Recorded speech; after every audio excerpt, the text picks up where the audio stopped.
Hi viewers, welcome to our channel. ప్రస్తుతం మనతో పాటు దాము బాలాజీ గారు సీనియర్ జర్నలిస్ట్ ఉన్నారు. వారితో ఒకసారి మాట్లాడదాం. సార్ నమస్కారం. సార్, మహిళల రక్షణ కోసం అని చెప్పేసి గతంలో షీ టీమ్స్ ఏర్పాటు చేశారు కదా, అయితే అలాగే ఇప్పుడు కూడా హీ టీమ్స్ ఏర్పాటు చేయాలని చెప్పేసి బిగ్ బాస్ ఫేమ్ శేఖర్ భాష డిమాండ్ చేస్తున్నారు. ఆయన నిన్న ధర్నా కూడా చేయడం జరిగింది ధర్నా చౌక్లో. మరి హీ టీమ్స్ ఎందుకు ఏర్పాటు చేయాలని ఈయన కోరుకుంటున్నాడు? మరి ఏర్పాటు చేయడం అనేది పాసిబుల్ అవుతుందా సార్? మీరేం చెప్తారు దీనికి సంబంధించి? నిన్న ధర్నా చౌక్లో చాలామంది అడ్వకేట్లు, మన ఎన్జిఓస్ కొంతమంది, తర్వాత సామాజిక సేవకులు, రకరకాల వర్గాలకు సంబంధించిన మనుషులు వచ్చి ధర్నా చేశారు. దీంట్లో ప్రముఖంగా శేఖర్ భాష, బిగ్ బాస్ సీజన్ నెంబర్ 8లో ఆయన పార్టిసిపెంట్. సో ఆయన ఆధ్వర్యంలో ఇది జరిగింది. చాలామంది అయితే అడ్వకేట్స్ కూడా ఉన్నారు దీంట్లో. సో వీళ్ళ డిమాండ్స్ ఏంటి, ప్రధానంగా వీళ్ళు ఎందుకు హీ టీమ్స్ అనే ఒక కాన్సెప్ట్ని పరిచయం చేశారు, హీ టీమ్స్ పెట్టాలని ఎందుకు డిమాండ్ చేశారు, అసలు షీ టీమ్స్ అంటే ఏంటి, వాటి పని ఏమిటి, వీళ్ళు హీ టీమ్ని ఎందుకు అడుగుతున్నారు, ఇలాంటిది ప్రపంచంలో ఎక్కడైనా ఉందా అనే విషయాలు మనం మాట్లాడుకుందాం.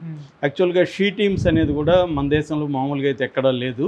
బట్ కేసీఆర్ సింగపూర్ వెళ్ళినప్పుడు అక్కడ అలాంటి సిమిలర్ కాన్సెప్ట్ చూశాడు. స్త్రీల కోసం ప్రత్యేకమైన పోలీస్ టీముల్ని ఆయన అక్కడ చూశాడు. ఇలాంటిది మనం కూడా తెలంగాణలో పెట్టాలనే ఉద్దేశంతో ఆయన అక్టోబర్ 24, 2014లో ఈ కాన్సెప్ట్ని ఇంట్రడ్యూస్ చేశారు. షీ అంటే అర్థమైందంటే safety, health and environment. She అంటే SHE, safety, health and environment. ఈ మూడు వచ్చే విధంగా షీ టీమ్స్ అని ఫామ్ చేశారు. ఇవి ప్రధానంగా ఏంటంటే మహిళలకు సంబంధించిన భద్రత, తర్వాత వాళ్ళ సెక్యూరిటీ, సేఫ్టీ, చైల్డ్ మ్యారేజెస్, తర్వాత ఈవ్ టీజింగు, స్టాకర్స్ అంటారు, వాళ్ళని వెంటాడుతూ ఉంటారు కొంతమంది. ఎక్కడైనా బస్ స్టాండ్లో, పబ్లిక్ ప్లేసుల్లో వాళ్ళని ఫాలో అవ్వడం, వెంటాడడం, ఇవన్నీ చేస్తుంటారు. సో ఇలాంటి చర్యల్ని అరికట్టడం కోసం ఈ ఫోర్స్ పనిచేస్తుంది. ఒక అసిస్టెంట్ డీసీపీ ఆధ్వర్యంలో ఒక ఏఎస్ఐ ఉంటారు. ఏఎస్ఐ కింద ఒక 5-6 మంది మహిళా కానిస్టేబుల్ ఉంటారు.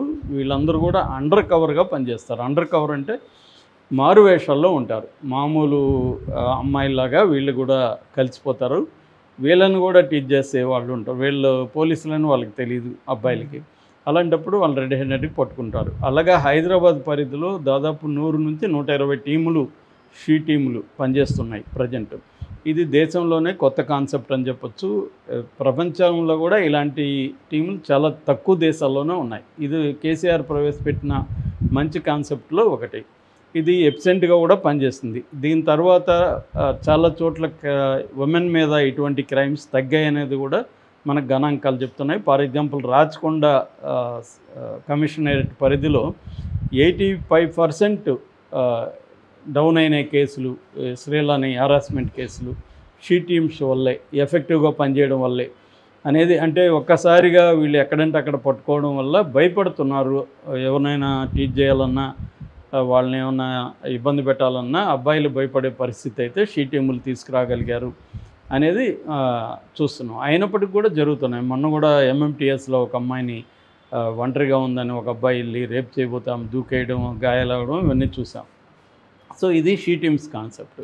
అయితే వీళ్ళు ఎందుకు హీ టీమ్స్ అనేది వీళ్ళు ఎందుకు అడుగుతున్నారంటే, వీళ్ళ పాయింట్ ఆఫ్ వ్యూలో వీళ్ళు చెప్పేది ఏంటంటే, మామూలుగా షీ టీమ్స్ ఎందుకు పెట్టారు, స్త్రీలకు భద్రత లేదు మగవాళ్ళ నుంచి అని కదా పెట్టారు. మాకు కూడా మగవాళ్ళకు కూడా స్త్రీల నుంచి భద్రత లేదు, మాకు కూడా హరాస్మెంట్లు జరుగుతున్నాయి, మా మీద తప్పుడు కేసులు పెడుతున్నారు, మమ్మల్ని డౌరీ వరకట్న కేసుల్లో ఇరికిస్తున్నారు, డొమెస్టిక్ వైలెన్స్ కేసులు పెడుతున్నారు, రేప్ కేసులు పెట్టేస్తున్నారు, పోక్సోలు పెడుతున్నారు, ఇలాగ తప్పుడు కేసులు పెట్టి మమ్మల్ని కూడా ఇది చేస్తున్నారు. దీన్నే లీగల్ టెర్రరిజం అని పిలుస్తున్నారు. వీళ్ళు ఒక లీగల్ టెర్రరిజం లాగా వీళ్ళు చేస్తున్నారు. దీని నుంచి మాకు రక్షణ కావాలంటే మాకు ప్రత్యేక భద్రత కల్పించాలి పోలీసులు, అందుకోసమే హీ టీమ్స్ కూడా ఫామ్ అవ్వాలి అనేది వీళ్ళ డిమాండ్. ఇది పైకి కామెడీగా కనిపించవచ్చు, కానీ అంటే షీ టీమ్స్ లాగా హీ టీమ్స్ అనేది దీని వెనకైతే వీళ్ళ ఒక సీరియస్ ప్రాబ్లమ్ని మగవాళ్ళు కూడా స్త్రీల నుంచి ఫేస్ చేస్తున్నట్టుగా మనకి డేటా చూస్తే కూడా అర్థమవుతుంది. ఫర్ ఎగ్జాంపుల్ ఎక్కువగా మిస్యూజ్ అయ్యే చట్టాల్లో 498A అంటారు. ఈ చట్టం వీళ్ళకి స్త్రీలకి భద్రత కోసం క్రియేట్ చేసింది వాళ్ళకి. ఆ చట్టం ఇప్పుడు మగవాళ్ళని అరెస్ట్ చేసే టూల్గా మారిపోయింది. ఒక centre for the social research అనే ఒక సంస్థ దీని మీద రీసెర్చ్ చేసింది. దేశవ్యాప్తంగా ఎన్ని కేసులు ఇలాగా మిస్యూజ్ అవుతున్నాయి అంటే, అక్కడ భర్త ఏమాత్రం అరెస్ట్ చేయకపోయినా అతనికి భార్యకి గొడవలు వచ్చినప్పుడు 498 పెట్టేయడం ఇది జరుగుతుంది. 498A పెట్టేయడం. సో ఈ సంస్థ సెంటర్ ఫర్ సోషల్ రీసెర్చ్ సంస్థ తేల్చింది ఏమంటే, దాదాపు 20% కేసులు ఫాల్స్ కేసులని, అంటే 498 కింద 100 కేసులు, 498A కింద 100 కేసులు పెడితే అందులో 20 కేసులు తప్పుడు కేసులు అనేది వీళ్ళ రీసెర్చ్లో తేలింది. ఇది చాలామంది ఈ మధ్య అతుల్ అనే ఒక అతను, మన అతుల్ సుభాష్ అనుకుంటా, బెంగళూరు, అతను 58 పేజీల లెటరు, తర్వాత సుదీర్ఘమైన గంటకు పైన వీడియో చేసి సెల్ఫీ వీడియో సుప్రీంకోర్టుకి అప్పీల్ చేస్తూ అతను ఆత్మహత్య చేసుకున్నాడు. తన భార్య తనని ఎలా హరాస్మెంట్ చేసిందో. అలాంటి కేసులు బాగా పెరుగుతున్నాయి. అంటే అబ్బాయిలు వాళ్ళ భార్యలు హరాస్మెంట్ తట్టుకోలేక ఆత్మహత్యలు కూడా బాగా పెరుగుతున్నాయి. రెండవది domestic violence case, domestic violence చట్టం, అది కూడా బాగా దుర్వినియోగం అవుతుంది. మూడవది పోక్సో మీద ఆల్రెడీ మాట్లాడుకున్నాం. ఈ మధ్యనే కోర్ట్ అనే సినిమా కూడా పోక్సో ఎట్లా దుర్వినియోగం అవుతుందని చెప్తున్నారు.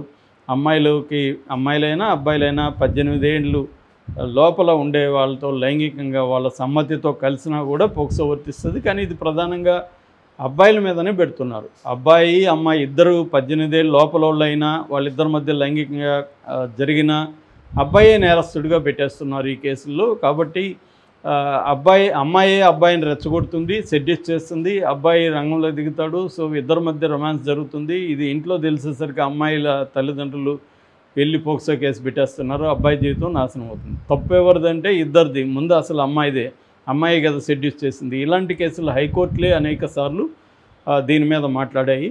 సో అందుకని అమ్మాయిల సెక్స్ ఏజ్ని 16 ఏళ్ళకి చేయమని కూడా అనేక హైకోర్టులు సెంట్రల్ గవర్నమెంట్కి విజ్ఞప్తి చేశాయంటే మనం దీంట్లో ఉండే సీరియస్నెస్ అర్థం చేసుకోవచ్చు.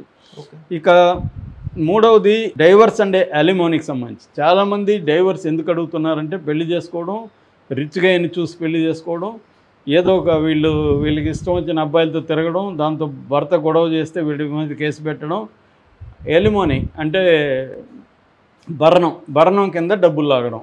అంటే వాళ్ళని ఇంటిల్లిపాదిని, వాళ్ళ చెల్లెల్ని, వాళ్ళ అమ్మని, నాన్నని, ముసలి వాళ్ళని అందరిని పెట్టేయడం, అరెస్ట్ చేయడం. ఇప్పుడు కోర్టు బయట పరిష్కారం, కోర్టు బయట నాకు 2 కోట్లు 3 కోట్లు వాళ్ళ ఆస్తిని బట్టి ఇస్తే నేను విత్డ్రా చేసుకుంటాను అనడం. ఇలాంటి కేసులు కూడా బాగా పెరిగిపోయినాయి, డైవర్స్ అండ్ భరణం కేసులు కూడా. అందుకని ఇవాళ చాలామంది పెళ్లి చేసుకునే ముందే అగ్రిమెంట్లు రాసుకొని పెళ్లి చేసుకుంటున్నారు. మన ట్రంప్ తెలుసు కదా, ట్రంప్ కూడా ఇవాంకాని పెళ్లి చేసుకోకముందు ఇలాంటిది అగ్రిమెంట్ రాసుకొని పెళ్లి చేసుకున్నాడు. కోయిన్ అనే వాళ్ళ గురువు అడ్వకేటు ఈ సలహా ఇస్తే దాన్ని బట్టే చేసుకున్నాడు. అట్లాగే సమంత విషయంలో కూడా నాగార్జున ఎలా రాయించుకున్నాడు అనేది కూడా వార్త అప్పట్లో వైరల్ అయింది. ఇది ఇప్పుడు ఈ మధ్య ఏమవుతున్నారంటే, అందరూ భర్తలు హుషారుగా పెళ్లి చేసుకోకముందే అగ్రిమెంట్లు రాసుకుంటున్నారు. ఒకవేళ మనం విడిపోతే నేను ఇంత ఇస్తాను, లేకపోతే ఇంత ఇవ్వను, దానికి నాకు సమ్మతి అంటేనే నువ్వు పెళ్లి చేసుకోని. ఎందుకంటే ఆ స్థాయిలో కేసులు పెరుగుతున్నాయి అన్నమాట. మూడవది వర్క్ ప్లేస్ డైనమిక్స్. వర్క్ ప్లేస్లో ఇప్పుడు అబ్బాయిలు అమ్మాయిలు పనిచేస్తుంటారు. అబ్బాయి ఏదో ఈ అమ్మాయిని సరిగ్గా పనిచేయలేదని అబ్బాయి బాస్గా ఉంటాడు. బాస్ తన కింద పనిచేసి అమ్మాయిలు సరిగ్గా పనిచేయకపోతే తిట్టాడనుకో, అతని మీద ఈ కేసులు పెట్టేయడం, నన్ను ఇతను సెక్సువల్గా హరాస్ చేస్తున్నాడు అనేసి పెట్టేయడం. ఇలాంటివి కూడా బాగా పెరుగుతున్నాయి అన్నమాట. సో ఈ యాంగిల్లో నుంచి వీళ్ళు అడుగుతున్నారు. అయితే మనం డేటా చూస్తే అబ్బాయిల మీద అమ్మాయిల వైలెన్స్ ఎక్కువ ఉందా ఇండియాలో, అమ్మాయిల మీద అబ్బాయిల వైలెన్స్ ఎక్కువ ఉందా, ఈ రెండిట్లో ఏది ఎక్కువ ఉందని చూస్తే ఇప్పటికి కూడా అమ్మాయిల మీద అబ్బాయిల వైలెన్సే ఎక్కువ ఉంది.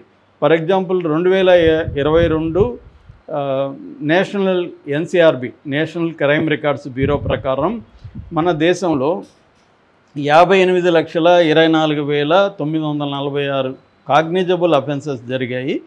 ఇందులో అరెస్ట్ అయిన వాళ్ళ సంఖ్య 3,50,000 రఫ్గా, అంటే కరెక్ట్గా చెప్పాలంటే 3,49,492 క్రైమ్స్ ఉమెన్ చేసినట్టుగా చెప్తున్నారు.